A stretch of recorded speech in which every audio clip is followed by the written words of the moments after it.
Marissa Alexander is a woman in Jacksonville, Florida, who is facing 20 years in prison because of the fact that she shot a gun to the ceiling when her husband was attempting to beat her up, okay? She got into a physical altercation with her husband.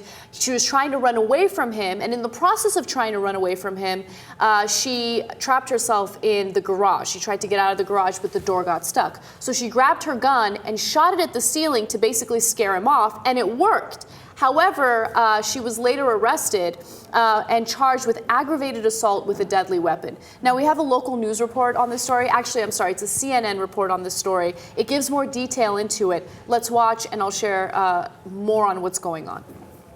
He managed to get the door open, and that's when he strangled me. He put his hands around my neck.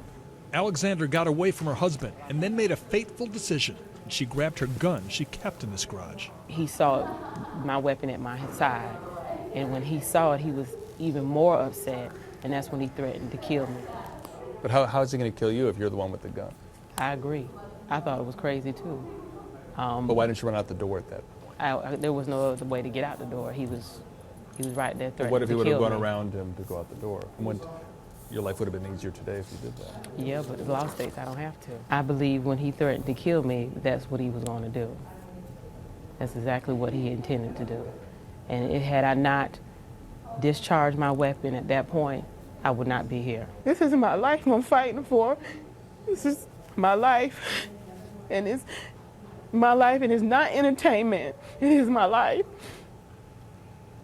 You know what's striking to me? Florida has a stand your ground law, right? They do. So it apparently only protects white people. Apparently, and men, because here's a woman who did not kill or hurt or attempt to kill or hurt anybody to defend herself physically, and she's in jail giving an interview in a prison uniform. And people who, not just Zimmerman, but other people who have killed somebody and gone out of their way to kill somebody under stand your ground have gone free. What's up with that? I guess the only thing that Alexander didn't do correctly was shoot at him. Because if she actually killed him, she might have been protected by stand your ground. Right. But she shot her the husband, ceiling. if he's also African American, then she killed a black person. That's also apparently a requirement under stand your ground as well. But look, it's insane and it's cruel, and hopefully they'll see the light of day and let this woman go. Now, I want to give you guys some more detail into what's happening with this story.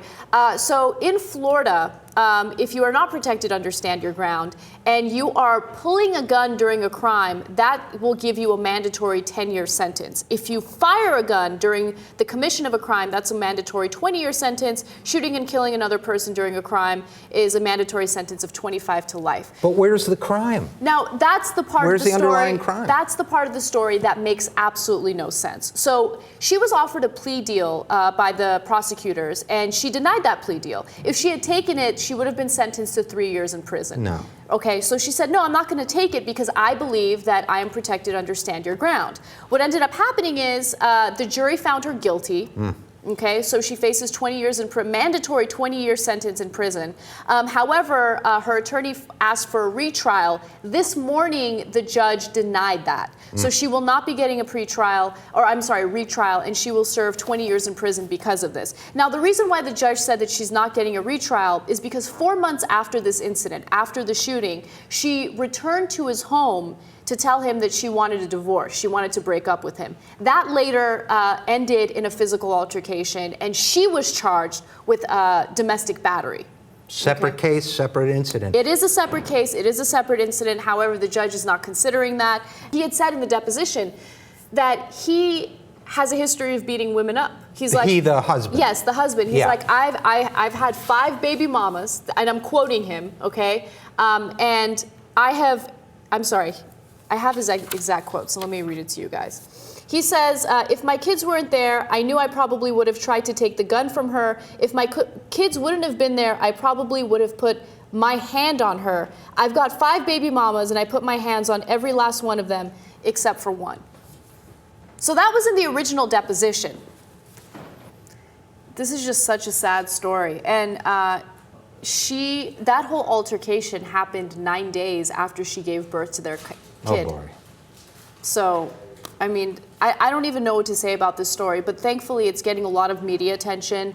There are people who are already rallying in support of her. They're asking, her attorney is asking for another retrial. He is appealing the judge's decision. So we'll see what happens. But it's a really depressing story, especially when you consider someone like George Zimmerman was protected under Stand Your Ground, wasn't even arrested for a long period of time after he shot and killed Trayvon Martin. But in this case, this woman is now locked behind bars. And this incident happened in August of 2010. So it's just incredible. Where do you go with that, except that this, what part of Florida was this again? This is in Jacksonville. Yeah, okay, because once you get out of that southern Miami-Dade area, Florida is deep south. That's the thing people don't realize. You drive around Florida, you're in the deep south. And that's what she's up against. If you're not in Orlando, if you're not in that Miami-Dade, you are south. And that's what we're seeing here is Southern justice.